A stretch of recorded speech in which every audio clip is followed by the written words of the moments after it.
और आका हुसैन मदीने से निकल चुके हैं। तो उस वक्त इंडिया से समुद्रगुप्त वहां से निकले हैं खुद। ये इनके साथ 1000 का लश्कर था कि जिसमें ठाकुर, बाभन और उसमें राजपूत जो बड़ी कास्ट वाले हैं, पंडित, ये सब वहां से निकले थे। कहते हैं 11 मुहर्रम को ये लोग करबला पहुंचे। जब लश्कर पहुंचा, करबला का पूरा वाकया खत्म हो चुका था, शहादतें हो चुकी थी। देखा तो एक काफिला वहां से रवाना है, काफिला बाहर निकल रहा है। तो पूछा कि आप लोग कौन हैं? तो उन्होंने बताया हम लोग वहां से आए हैं, चंद्रगुप्त ने वहां हमको भेजा। कहा हाँ हमारे, उस वक्त इमाम ज़ैनुलआबदीन साहब ने कहा हमारे खालू इंडिया में वहां पे उस जगह पे हैं, मेरी खाला वहां पे भी आई हुई हैं। तो कहा हम लोग वहां से आपकी नुसरत के लिए आए हुए हैं। तो कहा कि अब तो सारा वाक़या करबला खत्म हो चुका है, हमको असीर कर लिया गया है। तो उस वक्त बहरहाल मौला ने फरमाया कि तुम लोग जाओ, जाकर दुनिया में हमारे पैगाम को पहुंचाओ। तो उन लोगों ने कहा कि मौला हम आए हैं, हम जिस रणभूमि में यानी जिस मैदान में उतरते हैं, या मरते हैं या मारते हैं या फतह करते हैं, हम लोग वापस नहीं जाएंगे। तो मौला ने कहा मैं हुक्म दे रहा हूँ। कहा नहीं, हमारे बादशाह ने कहा था कि वहां से तुम लोग को फतह करके आना है। तो बहरहाल कहते हैं कि एक रास्ता है कि हम अपने प्राण यानी अपनी जान हम आप पर दे दें। तो बहरहाल मिलता है कि अपने सरों पर हाथ रखा और शमशीर से सर काट के मौला ज़ैनुलआबदीन के कदमों में फेंक दिए लोगों ने। सब के सब ये जितने इनके कमांडोज थे सब ये शहीद हुए। कहते मौला इमाम ज़ैनुलआबदीन इस्लाम ने उनके सरों को उनके जिस्मों पर रखा और आका ने दुआ की कि खुदावंद आलम ने उनकी रूहों को दोबारा उनमें पलटाया। जो लोग करबला गए हैं, करबला से तकरीबन 40 किलोमीटर पहले राइट की तरफ एक रास्ता जाता है, उसको अल हिंदिया वहां लिखा हुआ है। अल हिंदिया करके एक शहर पड़ता है। बहरहाल कहते उसमें से बहुत से लोग तो चले गए वापस और बहुत से लोग वहां नहीं गए। कहा हम यहीं रहेंगे मौला, हम वापस नहीं जाएंगे। जिस वक्त जनाब मुख्तार ने कयाम किया है, जनाब मुख्तार के साथ ये लोगों ने मिलकर बदला लिया, आका हुसैन की शहादत का बदला लिया है।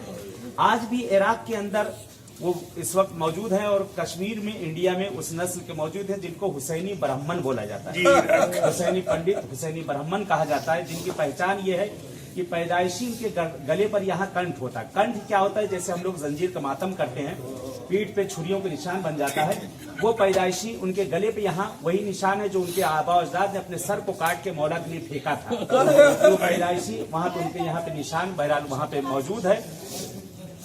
कि पूरा वाकया बहरहाल मिलता है कि उसके बाद यह है कि उमर साद ने 9 आप लोग को लेकर गया था जिस जगह आखिरी मीटिंग हुई थी इमाम हुसैन की करबला में, आपको लेकर गए उस जगह पे। तो उस वक्त इमाम हुसैन ने कहा था आखिर तू मुझे क्यों कत्ल करना चाहते? उसने कहा बोगज़न ले अबीक, आपके बाबा की दुश्मनी में आपको मारना चाहता हूँ। इमाम हुसैन से उमर साद ने कहा आपके बाबा की दुश्मनी में आप लोग को मार। फिर मौलाना क्या कोई रास्ता नहीं है कि जंग ना हो? कहा नहीं, जंग हुसैन जंग होना ही होना है। मौला कहते हैं मेरे साथ औरतें हैं, मेरे साथ बच्चे हैं। कहा कुछ भी हो कल जंग होना है। तो मौला कहते हैं कि तू अगर तुझे किसी चीज की लालच है, कोई चीज चाहिए, तो मैं हुसैन तुझे देने के लिए तैयार हूँ। कहते मुझसे यजीद ने वादा किया है, उमर साद ने मुझसे वादा किया कि रे की हुकूमत तुझे दूंगा। रे यही जहाँ शाह अब्दुल अजीम, इंशाल्लाह भी यहाँ चलेंगे हम लोग, जहाँ शाह अब्दुल अजीम दफन है, इसको रे कहते हैं। रे निहायत हसीन खूबसूरत यहाँ के लोग होते थे, बड़ी जरखेज ये जमीन थी। मौला फरमाते तू रे की बात करता है, मैं तुझको जन्नत की हुकूमत दे दूंगा। तो हमको यहाँ से जाने दे करबला से, मेरे साथ छोटे छोटे बच्चे हैं, मेरी माँ और बहनें हैं, मेरे घर वाले हैं, औरतें हैं मेरे साथ। कहता हुसैन हम आपको जिंदा यहाँ से नहीं जाने देंगे। तो मौला ने कहा तू रे की हुकूमत की बात करता है, अल्लाह तुझे उस जमीन का एक दाने गंदम जो है मैसर नहीं करेगा। तो ये मौलाना आका हुसैन से मजाक करता है। आका कहता है कि अगर हमें गेहूं का दाना न मिला तो मैं चावल खाऊंगा। मौला कहते तू चावल की बात करता है, तुझे अल्लाह वो जमीन भी देखना गवारा न करेगा, तो वो जमीन भी न देखेगा और तेरी मौत बदतरीन मौत होगी जो तारीख में लिखी जाएगी तेरी मौत। बहरहाल वो 9 मुहर्रम का पूरा वाकया जो पेश आया और उसके बाद मिलता है कि करबला के बाद बीबी शहर बानों के जो हम लोग यहाँ जियारत आते हैं, कि अगर आप मदीने गए होंगे, बहरहाल जो मदीने गए थे वहां पे जन्नतुल बकी के अंदर जहाँ पे बीबी उम्मुल बनीन की कब्र है, उसी के बगल में बीबी शहर बानों की वहां पर कब्र है। बीबी शहर बानो करबला में नहीं थी, किसी तारीख में नहीं। बीबी शहर बानो करबला में नहीं थी। बीबी शहर बानो चौथे इमाम अभी पैदा हुए थे, अभी मौला छोटे थे, गोद में थे कि बीबी शहर बानो का इंतकाल हो गया था। विलादत के बाद आपका इंतकाल हो गया था और आपको वहां पर दफन कर दिया। आपकी कब्र भी मौजूद है। इंशाल्लाह आप लोग मदीना जाएंगे तो मदीने में बीबी मुलबनीन के वहीं बाजू में वहीं नजदीक में उनके कब्र है, बीबी शहरबानों की कब्र। हम लोग यहाँ क्यों आए हैं, वजह क्या है? ये वो जगह है जो कि बीबी से मंसूब की जाती है। जैसे अपने यहाँ इमाम बाड़े हैं, अलम है, ताजिया है, ताबूत है, ये मासूमीन से मंसूब किया जाता है। बहरहाल नकल करते हैं, कहते हैं कि करबला में बीबी जो अपने इंडिया और पाकिस्तान में जो रवायत जो मशहूर पढ़ी जाती है कि ये नकल किया जाता है कि बीबी शहरबानो करबला में जब पहुंची है, बहरहाल करबला में आप थी नहीं, लेकिन जो अपने यहाँ नकल की जाती है कि जब करबला में पहुंची आका हुसैन से कहा कि मैं शहजादी हूँ, मैं नहीं चाहती कि मैं भी कल जब सब असीर किए जाए मुझे भी असीर किया जाए और मुझे सरबरहना फिराया जाए बीवियों के साथ। वाकई हाथों को जोड़ूंगे, ऐसा बीवी कभी नहीं कह सकती। जनाबे ज़ैनब शहजादी मौजूद है, सवाल ही पैदा होता कि बीबी शहरबानों का बड़ा रुतबा, बड़ा मकाम है, इमाम की माँ है।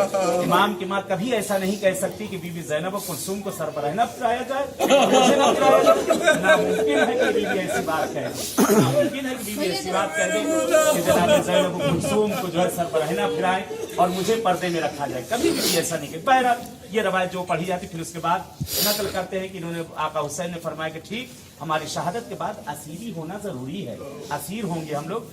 तो कहा ये जुलजना तुम्हें लेकर चला जाएगा। बहरहाल कहते नकल करते हैं कि जुलजना आपको इराक से लेकर भागता हुआ यहाँ आया। आज हम लोग को बस से आना, पैदल, अभी आप इस वक्त आए, हम लोग तकरीबन 28 साल हो गया ईरान में रहते हुए, 91 से तकरीबन ईरान में हम लोग रह रहे। आज अल्हम्दुलिल्लाह ये रास्ते खुल गए। उस वक्त हम लोग आते थे खाली कच्चे रास्ते थे, असल मुश्किल था चलना, यानी कि आदमी चढ़ सके। तो सोचे जब इंसान न चल सके कैसे घोड़ा इतने ऊपर कैसे आएगा। एक अक्ल में आने वाली बात बहरहाल है। बहरहाल बीवी से मंसूब जगह है। हुसैन, इमाम हुसैन के शरीक हयात चौथे इमाम की वालदा, बड़ा रुतबा है, जिनको हलीला कहा जाता है, हलीला अमीर अल मोमिनीन, हलीला फातिमा कहा जाता है, बड़ा रुतबा है। ये सब बाबुल हवायत है, उनसे मंसूब जगह है। जब हमारे यहाँ गहवारे से मस होकर जो है लोग ले लेते हैं कि बीबी से मंसूब जगह है, क्यों ना ले ली जाएंगे। इंशाल्लाह हम लोग आए हैं नया वतन और इस जगह पे जियारत के लिए आए हैं, इस उम्मीद से कि ये बीबी आज आपकी इस मंसूब जगह पे आए हैं, कल खुदा किस्मत करे कि बकी में आपकी कब्र के आकर हम लोग जियारत करेंगे। आमीन।